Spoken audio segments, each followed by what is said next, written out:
this morning, and I encourage you to take out your Bibles and be turning to the book of Judges. If you haven't already, be turning to the book of Judges, and you'll want to put a marker there, as we'll be spending the vast majority of our time there. We'll go to a few other passages on occasions, but the majority of our time here this morning will be spent in the book of Judges. We've been trying most weeks to do something from our daily Bible reading for one of our sermons, and being that I'm preaching just once, that's what we're going to do this morning. As we mentioned last week, just as a notice, we had some that were out of town. The series we had been in before I had been gone, we'll pick up and resume those last few lessons later on issues facing the church. We're going to sort of put that on hold for now, and we'll keep doing some things from our Bible reading. On most weeks, there'll be some occasions where we may do something else, but we'll be doing something from our Bible reading on most occasions. And so the last several weeks, ending actually last Sunday, we had finished the book of Judges. I'd been debating last week about whether or not to talk about the book of Judges, and decided this week, being that we finished it, let's go back and let's sort of review the book of Judges and all the things that we find, sort of survey what we find there in the book. And so what we want to do is introduce the book like we would if we were going chapter by chapter, as we are in 2 Thessalonians. We could take the time to go through and lay out the introductory material and the background information and key verses and the themes and all of that. But then let's spend some time with sort of an overview of the book. We're going to look at an outline of the book, a more detailed outline, not just the main points, but a more detailed outline of the book, and sort of skim through the highlights, and then we'll come back and talk about some lessons that we learned from the book of Judges by way of application. So let's begin this morning with an introduction of the book of Judges. So the book of Judges is part of the history section of the Bible. You go through and remembering the portions of the Bible. There's the law, which is, or as it's referred to as the Pentateuch, Genesis through Deuteronomy.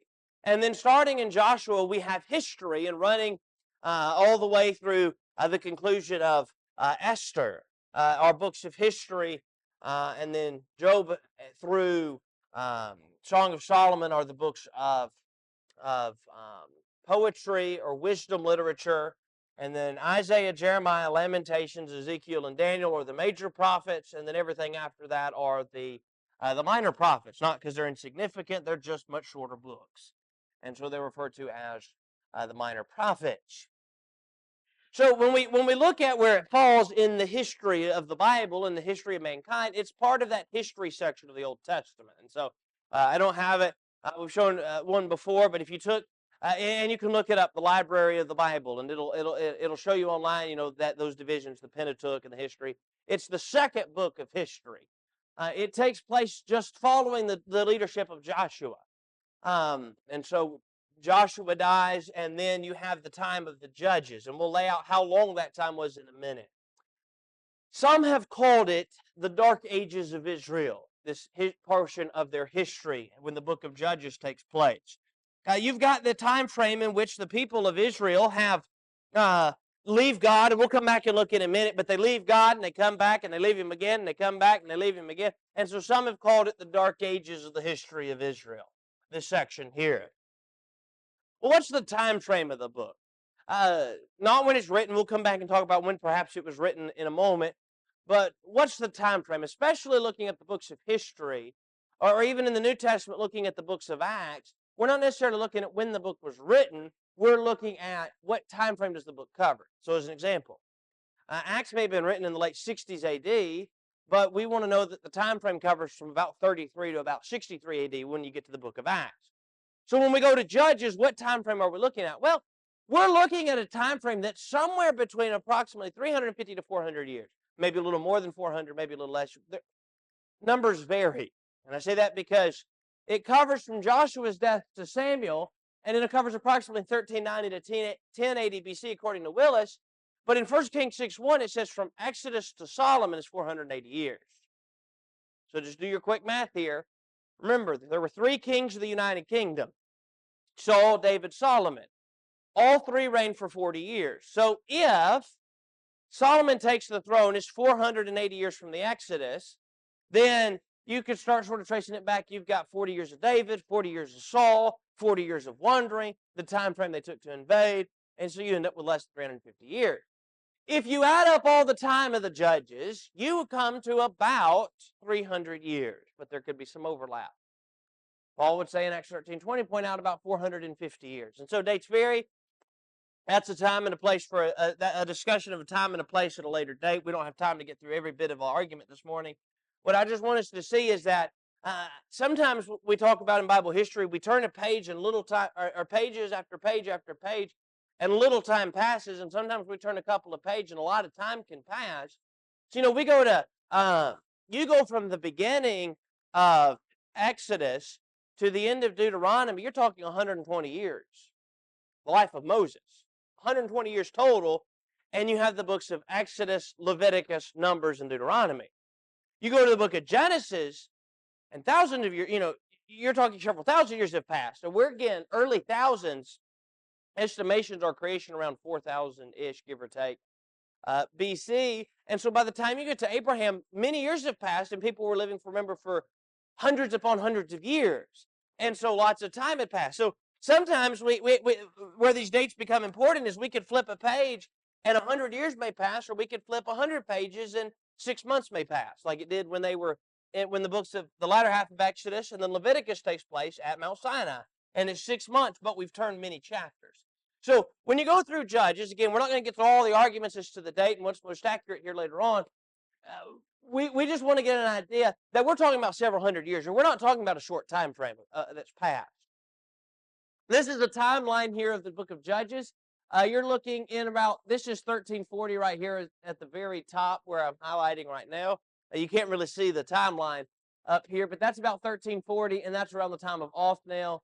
And you can follow them down to here, where Samuel's life is up here. This is right here is when Saul takes the throne. So right in here is when Samuel's time as judge would have ended. And so when you line that up here with where the line changes, you're at about a little before 1040. So you're looking about 300 years that have passed. And so, again, we're talking about a large amount of time where this is going on. It's not like Israel did this a couple of times in a few short months. This is many years. Now, as I mentioned a moment ago, there is some overlap between some of the judges. If I go back here, it appears that while we read of Shamgar, who, by the way, only has one verse dedicated to him, and then we read of Deborah, who has a chapter of the work that was done and a chapter of a song that was sung in 4 and 5, they would have been about the same time. Ibzan, Samson, Jephthah, Jair, Tola, Elon, they all would have overlapped a little bit, most likely, based on just sort of dating, time frames, and stuff. And so as you date that and go through the time frame, you add up to 300 years of judges. There's sometimes without a judge, but there's also sometimes that the judges overlap, and so it's hard to get the exact date. When was it written? Well, it was written probably about 1185 BC, according to Dehoff. It was written sometime after the destruction of the sanctuary at Shiloh. If you go to Judges 18, we'll come back to this. This later on is the Danites' idolatry, where they've taken the idol from Micah, who built it in chapter 17. Chapter 18, the people of Dan take it. And here's what it says in verse number 31. So they set up for themselves Micah's carved image, which he made all the time that the house of God was in Shiloh. So whenever this event takes place, whenever the book is written, the sanctuary at Shiloh has already been destroyed. That's done. Then you go to Judges 1, it indicates it's before Jerusalem is captured. David is the one who captures Jerusalem. And in Judges chapter 1, and in verse 21, it said, but the children of Benjamin did not drive out the Jebusites who inhabited Jerusalem. So the Jebusites dwell with the children of Benjamin in Jerusalem to this day. So at the time of the writing, the people, the Jebusites were still in Jerusalem. David drives them out. So it's sometime between when Shiloh was going to fail and when Jerusalem was captured. So that gives us an idea of approximately the time frame that it was written. Who wrote the book? The answer is we don't know. It doesn't tell us. If we needed to know, God would have told us. There is some that speculate perhaps Samuel in the Jewish Talmud would indicate that Samuel perhaps was the writer of the book. Now, what are we talking about when we talk about the book of Judges? You know, if I said something about a judge today, the first thing that's going to come to mind is the person that wears the robe and sits on the bench in a courtroom. Right? That's how we think of judge.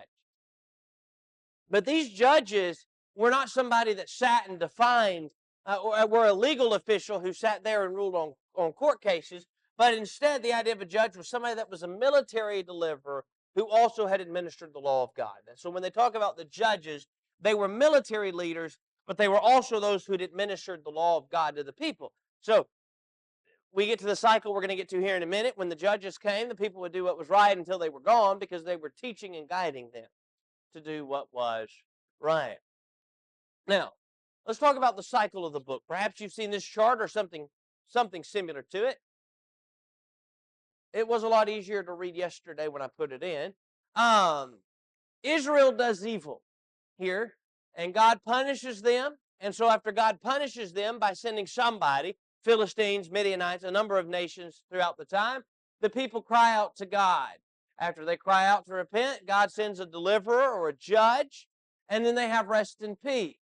Then the judge dies, and Israel does evil. God punishes them. They cry out. He sends a deliverer. There's rest and peace, and we go around and around and around for around 300 years that this cycle takes place. For the time frame, by the way, we have a 15 judges.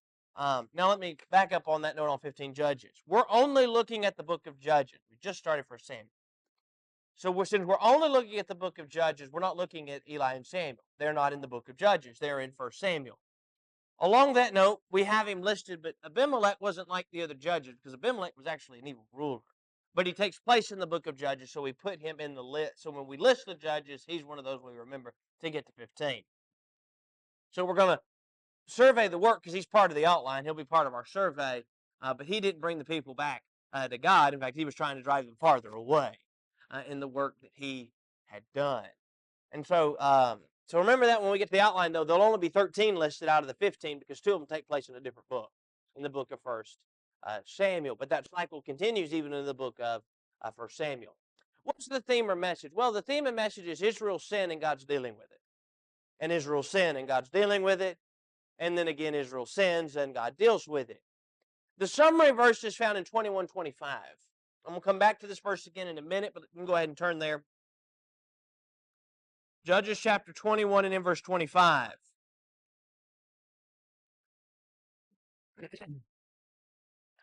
In those days, there was no king in Israel. Everyone did what was right in his own eyes.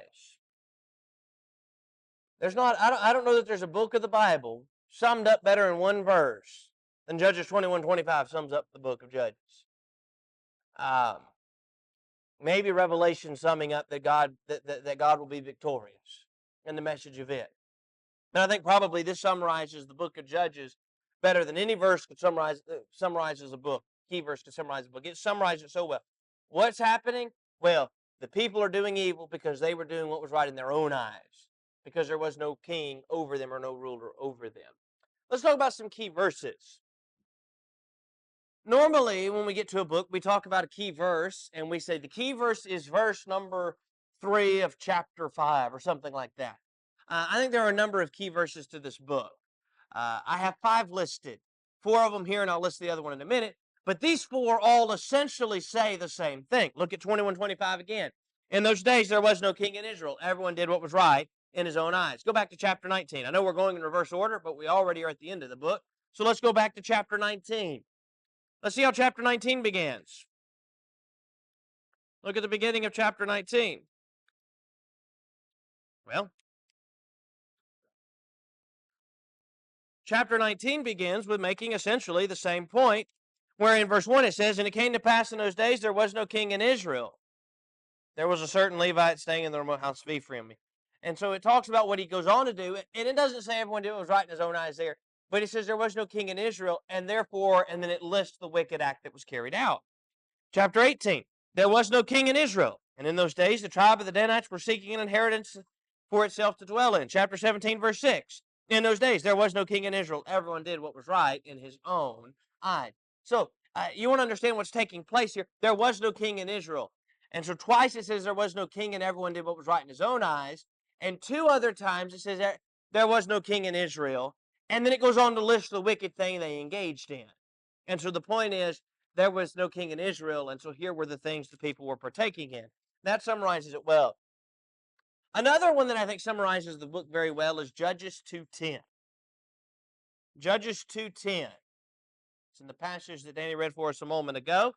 In Judges chapter 2 and in verse 10 it says, when all that generation had been gathered to their fathers, another generation arose after them who did not know the Lord, nor the work which he had done for Israel.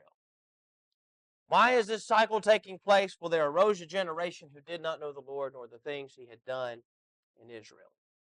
And so that sort of helps us with an introductory to the book. The idea is about Israel's sin and God's dealing with it. And the summary is 21:25 or 17:6 that say exactly the same thing. And then some other points that are made in 18:1 and 19:1. And then Judges 2:10 is a good summary as well. Let's overview the book. We'll go through, what we're going to do for the overview is I'm going to give you my outline of the book. And we're going to go through the outline and just sort of hit the highlights. We're not going to be turning through every page of the story. We would be here forever to go through the Judges. But really, we're just sort of going to summarize, here's what's taking place in each of these sections. And then I want to come back in our time remaining and say, here's some lessons we learned from the book as we read through it. Obviously, we don't have time to go through everything in any great detail this morning. The book of Judges divides into 3 sections. Chapter 1 and chapter 2 is the need for the judges. I would call 3 through 16 the work of the judges, and 17 through the end of the book is the time of the judges. I'll explain that more when I get there in a minute, but I think it's because it summarizes what the time was like in those chapters. Let's talk about the need for the judges. The need for the judges was first and foremost, chapter 1 through the first part of chapter 2. They did not completely drive out the nations. Look at chapter 1 with me. Let's just look at verse 21 again of chapter 1. We looked at it already, and you can just read through the rest of it on your own time later on, and all the things that are said. But look at verse 21. But the children of Benjamin did not drive out the Jebusites who inhabited Jerusalem. Go down to verse 27. However, Manasseh did not drive out the inhabitants. Verse 29 now. Nor did Ephraim drive out the Canaanites. Verse 30. Nor did Zebulun drive out the inhabitants. Verse 31, nor did Asher drive out the inhabitants. 33, nor did the Naphtali drive out the inhabitants. And 34, nor did the Amorites force the children of Dan into the mountains, and they will not allow them to come down. And so you can go throughout the history of Israel, and what he's pointing out for the first part is they went into the land, and basically what happened is Joshua went in, and they took enough to stay in the land, and they were told by Joshua and by the Lord, you need to finish the job.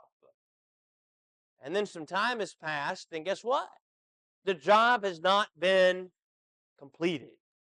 And because of that, they're being impacted by the people around them, and it's the influence of those worldly nations, the nations they were not to intermingle with, that they are around, that are pulling them down and helping drive them away from the Lord. That's part of the problem. That's part of the reason the judges were needed. Israel didn't completely drive out the nations, and so they're still there to be a thorn in their side.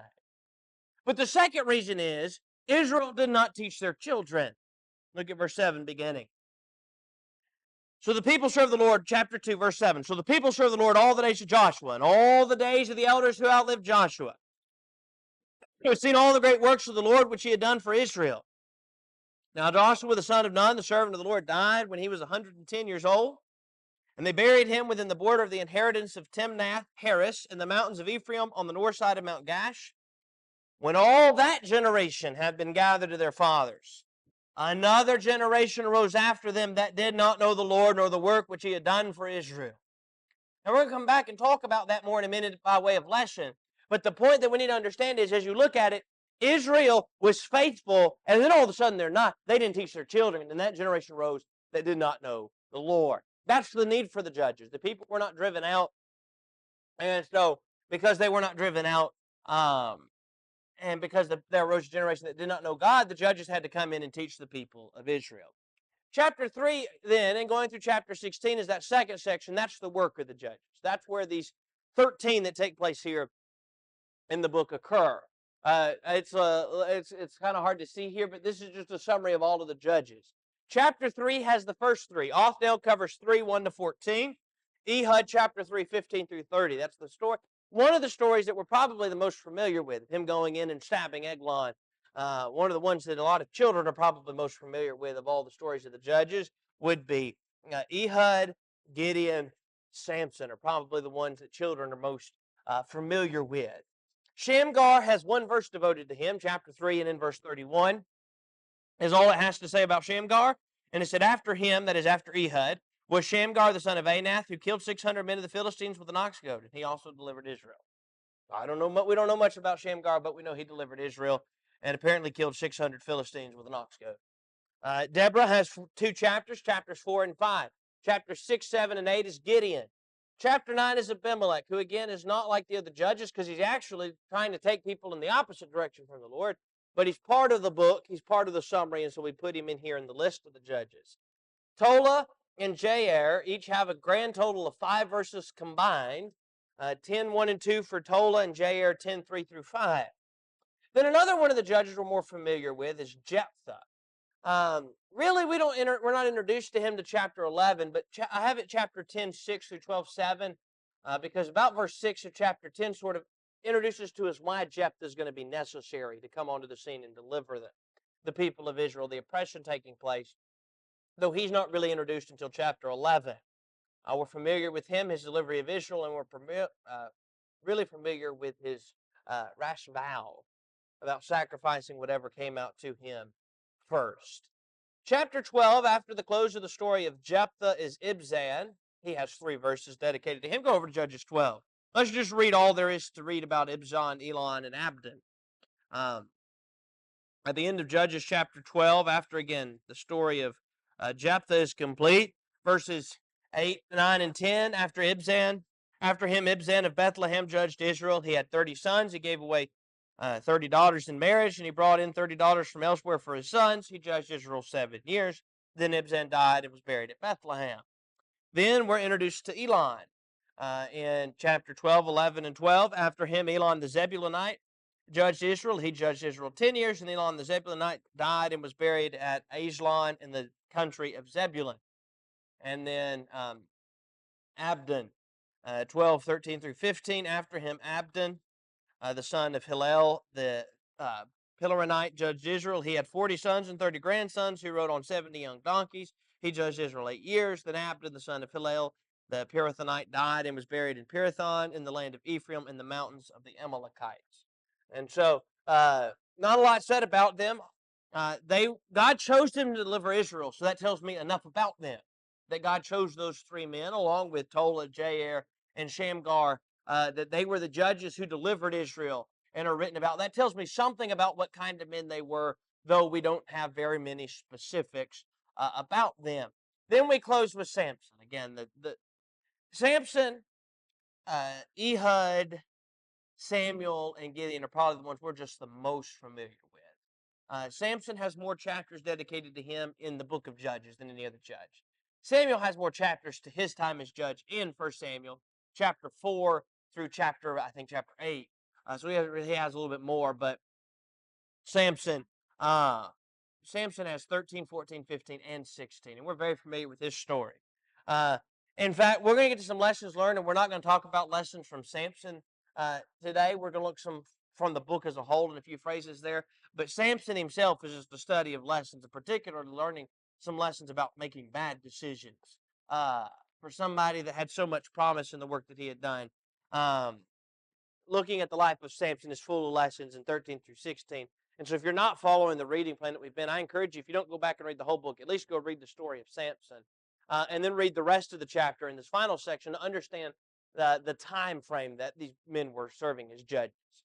Well, these men and then one woman in Deborah.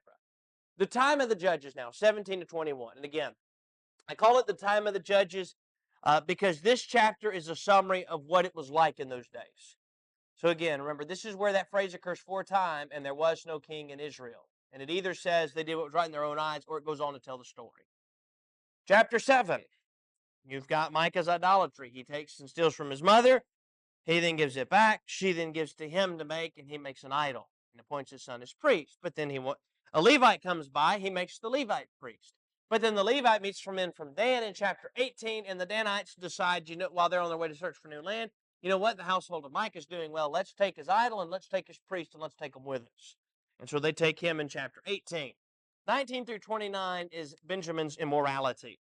So really two main stories, Micah's idolatry and the Danites' idolatry, are inseparably linked. They stole his idols. And then Benjamin's immorality and the consequences that unfold. But those two chapters, really what you're dealing with is you're dealing with people that are religiously wrong and morally wrong in the time frame, which in reality is what most of society has been. But you've got people religiously wrong and in serving idols in Micah and then in the tribe of Dan. And then you've got people engaged in immorality in an entire tribe in Benjamin. We're not talking about, well, there was a few people in Benjamin that did what was wrong. But when you read through the story, look, just go to Judges chapter 19. I know we're not going to spend a great deal of time here. We're going to get some lessons. But just to give an idea of how terrible the time was. As they were enjoying themselves, verse 22, suddenly certain men of the city, perverted men. The footnote of the New King James would say, sons of Belial, surrounded the house and beat on the door, and they spoke to the master of the house, saying, bring out the man who came to your house, that we may know him carnally. Now let's just stop there for a minute. That phrase, know him or know him carnally, isn't we would like to talk to him and get to know what kind of man he is. They're talking about the sexual relationship. Adam knew his wife. She conceived and bore a son. And you go throughout how that phrase is used. And so they're talking about that. In fact, others, I think some translations, you can go back a few weeks ago when we talked about the question over the church accepting homosexuality in our series on issues. And I believe, if memory serves correctly, one of the phrases that's used here is one translation translates it, bring them out that we may have sexual relations with them. That's what they're talking about. The master of the house went out to them, verse 23, and said to them, no, my brethren, I beg you, do not act so wickedly. Seeing this man to come into my house, do not commit this outrage. Look, here's my virgin daughter and the man's concubine. Let me bring them out now. Humble them and do with him as you please, but to this man do not do such a vile thing. But the men would not heed, so the man took his concubine, brought her out to them, and they knew her and abused her all night until morning, and when the day began to break, they let her go. The people wanted to engage in homosexual relationship. And by the way, the man here viewed it as so vile, he was willing to hand over his virgin daughter and hand over the man that was in his house concubine to let them rape them instead of letting them do something to this man. That's how vile they viewed it. And so the man finally, when they won't resist, hands out the concubine. The woman, verse 26, came as the day was dawning and fell down at the door of the man's house where their master was till there was light. When her master rose in the morning and opened the door of the house and went out to go his way, there was his concubine fallen on the door at the door of the house with her hands on the threshold. And he said to her, get up and let us be going. But there was no answer. So the man lifted her up on the donkey. The man got up and went to his place. And so they go on, and that's where he cuts her and sends her out to the tribe and talks about this is the vile thing this is what took place. Basically, how are you going to respond to this? And the tribe of Benjamin is nearly completely destroyed because of this heinous act that they had engaged in Judges chapter 19. And so if you want to know how bad the time was, you've got idol worship taking place and immorality taking place. You've got people serving things other than God and doing what they want, and you've got people engaging in heinous acts. That's the time frame in which the book of Judges is taking place. Those stories take place throughout the time of the book of Judges. Not necessarily, they're not just at the end of the book. Those are sort of a summary of what was going on during that time frame. So now, what did we learn from that? You see, I know we went through and we covered in a little more detail than I was originally planning to get an idea, but we sort of covered through quickly some things about the book. But what are some lessons we learned from that? How can I take this book of Judges and make application in my life? So quickly, let's talk about some lessons we learned. The first lesson I learned is of the importance of training up a child properly. Again, the book of Joshua ends in verse 31. It ends in verse 33, but in verse 31, one of the final verses says this. Israel served the Lord all the days of Joshua and all the days of the elders who outlived Joshua, who had known all the works of the Lord which he had done for Israel. And you go to chapter 2 and then verse 7, and it says essentially the same thing as Judges 24, or Joshua 24:31 rather. Israel was faithful to God all the days that Joshua was there leading them. But then after them arose a generation that did not know the Lord, nor the things that he had done in Israel. Well, how did this take place? Well, the way this had to take place was the generation before, the generation during the days of Joshua, as faithful as they may have been to God, they had to fail in teaching their children that a whole generation didn't know the Lord, that a whole generation didn't know what he had done for them. In fact, isn't that the very thing Moses warned them of in Deuteronomy? I know it seems like a lot of time, and in reality, quite a bit of time has passed. But remember, Deuteronomy is the speeches of Moses on the plains of Moab just before he dies and just before Israel goes in. And he's telling them there, you need to be ready. You need to be ready to enter in. And when you go in, here are some things you need to do and some reminders. And go to Deuteronomy 6 and look at the reminder he gives them there. Deuteronomy 6, beginning at verse 4. Deuteronomy 6, beginning at verse 4. Hear, O Israel, the Lord our God, the Lord is one. You shall love the Lord your God with all your heart, with all your soul, and with all your strength. And these words I command you today shall be in your heart. Now look at verse 7. You shall teach them diligently to your children. You shall talk of them when you sit in your house, when you walk by the way, when you lie down, and when you rise up. And what he told them in those verses was, you make sure you're teaching your children. And then another generation arose that knew not God. He warned them of how important it was, and yet it did not happen. They didn't teach them. Now, let me say, I think an important lesson to learn here, I think it's Brother Bob Waldron that pointed out in his material and talking to this, that it's not like they may have never told them the stories about God, but I think this is the illustration he used. Could you imagine, you remember when they crossed by in the days of Joshua, they crossed over the Jordan, and then they set up that memorial there after they crossed the river. Could you imagine that they're walking by, and a child asks, Dad, Mom, what's that right there? And you can probably imagine that they may have given an answer, but the answer may have been something, oh, that's the memorial for when the Lord let us cross the Jordan River. And then they move on, and then as if that's all the instruction that's ever needed. It's not that, I don't think the problem is that they didn't tell them about God. The problem was they didn't instill in them and drive in them the importance of serving God. And because of that, a generation arose that knew not God. And let me tell you, when you're raising your children, you've got to be careful, because teaching them, just telling them something. You know, when the Lord's Supper is passing, they say, what's that? Why do you partake? Why can't I partake of that? Just say, no, that's the memorial for Christ's death. It is an answer, but that's not the answer that we need, that's going to suffice. Maybe for the moment. If they're asking you in services and you say that's for the Lord's death, we'll talk about it later, and then explain it. But maybe when you go on and explain about why he died and all of that, and then they learn about the Lord, and they learn about what he's done for us, otherwise there may arise a generation that knows not God, nor the things that he has done. And so what do I learn from the book? Well, I learned, number one, the importance of properly training children. But let me tell you, I learned, secondly, that our bad decisions can impact generations to come. Judges began with a generation that knew not God. Remember again, in Judges chapter 2, that when all that generation, that is the generation of Joshua, the generation that outlived Joshua, the elders that outlived Joshua, when all that generation had been gathered to their fathers, another generation arose after them that did not know the Lord, nor the work which he had done for Israel. Now you may sit there for a second and say, what do you mean it impacts generations to come? Remember, this book covers several hundred years. We're not talking about one generation that just kept doing wicked. We're talking about generation after generation after generation. And what we need to understand as we look at that is the failure of one generation impacted the generations to come then and can now. Our children learn from us. And if we don't teach them how to be what they need to be, whether that's teaching young men how to be a husband by setting the example of a loving husband, or how to be a father, or teaching a young girl, setting an example of how to be a good mother and how to be a good wife, so that they see that and teach them of its importance. If they don't learn that from us, they're not going to pass that on to our grandchildren, who won't pass it on to our great-grandchildren, and so on and so forth.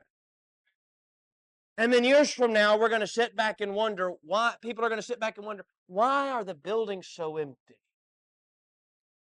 And it could be the failure of one generation that impacted 5 or 6 generations down the road, as long as the earth still stands.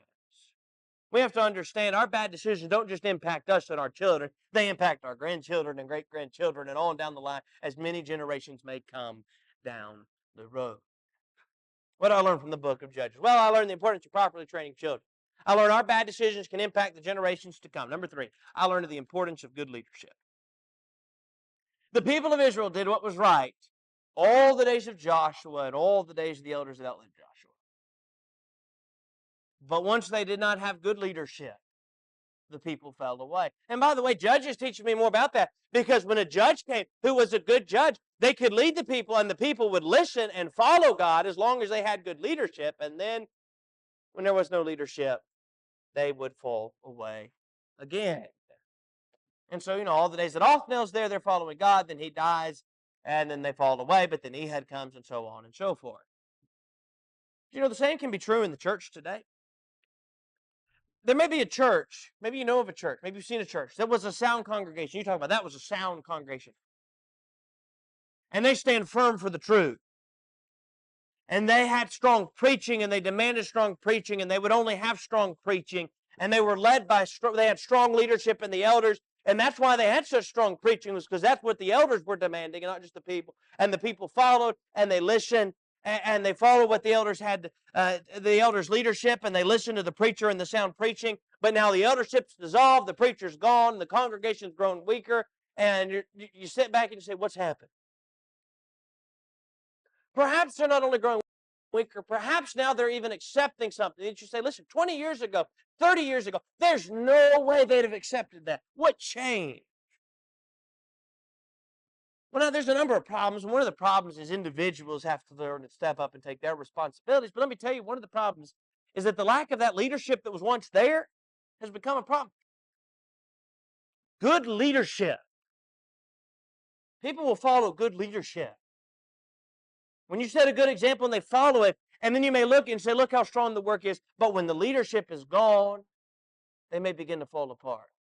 Which, by the way, goes to preparing the next generation to be able to be the people in that position, to be that strong leadership in years to come. But the point I want to make is, maybe you've seen that example in the church, and what we've got to understand is the good leadership can go a long way. That's why we need to prepare men from a young age to be the kind of good leadership down the road to serve in the capacity of elders.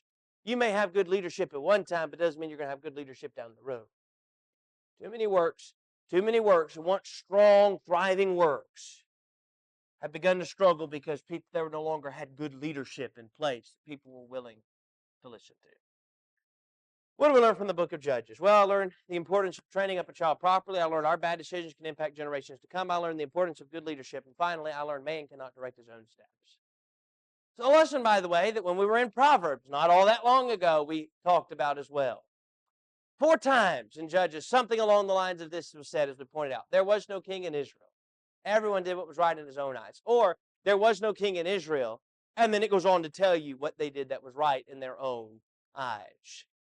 And this is a biblical principle that is seen several times.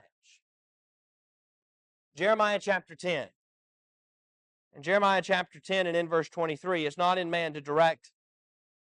Jeremiah 10:23, O Lord, I know the way of man is not in himself. It is not in man who walks to direct his own steps. Proverbs 14:12, 16:25. Turn to whichever one you would prefer to turn to. They say the exact same thing.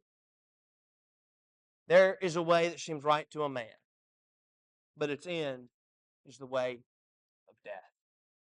When man follows his own thoughts, when man follows his own opinions, when man follows his own feelings and what he thinks is best, it's going to go contrary to God. Maybe you've made this statement. Maybe you've heard this statement if you haven't made it. Or maybe you've even thought it but never verbalized. If I was God, I probably would have. And then we go lay out. Somebody's talking about divorce and say, but if I was God, I probably would have given maybe this exception too. Or maybe baptism, but instead of baptism, I would have done, if it was me, I'd have done this. And the point that is that sometimes people say that and they want to start going their own way. Sometimes people make that point to say that to show the point of Isaiah, our wisdom's not God's. That's what our thoughts are, but God is so much wiser. But the point I want you to understand from that is whether somebody's making that point to prove the point that we shouldn't follow our own way, or whether they're trying to follow their own way, this point is ultimately true. In both of those occasions, what tends to happen is my opinion, my thoughts go contrary to God. And a man follows his own thoughts, a man follows his own ways, he's going to go contrary to God. And then what do you end up with? You end up with a generation that knows not God. You end up with people that do what's right in their own eyes. You end up with people that are engaged in religious practices that go contrary to God's doctrine and moral practices that are contrary to God, what God teaches, and instead engage in immorality. That's the book of Judges. I know that's a rather quick look at the book of Judges. Time will not permit us to go in any great detail this morning. We would be here. Until service time tonight and probably beyond, trying to get through the book of Judges in any great detail. But hopefully that helps us in having a greater appreciation for the book of Judges and for that time frame in which the book is found. It may be now, as we come to a close this morning, that there may be one or more present who may have never responded in obedience to the gospel. You're here. You've heard the word of God. You believe that Jesus is the Christ, the Son of the living God. Do not repent of your sins. Confess your faith in Him. Be buried in the waters of baptism. Rise and walk in the newness of life. Having your sins forgiven. Having the hope of heaven when life on earth is over. Maybe you're here and you've done that, but say somewhere along the line I've not been as faithful as I need to be. If it's a sin of a private nature, you can take it more privately in prayer. But if it's a sin of a public nature, you desire the prayers of the congregation. We will gladly pray with you and for you for God to forgive you. No matter what your need is, if we could assist you this morning in any way, would you not go forward right now as together we stand and as we sing.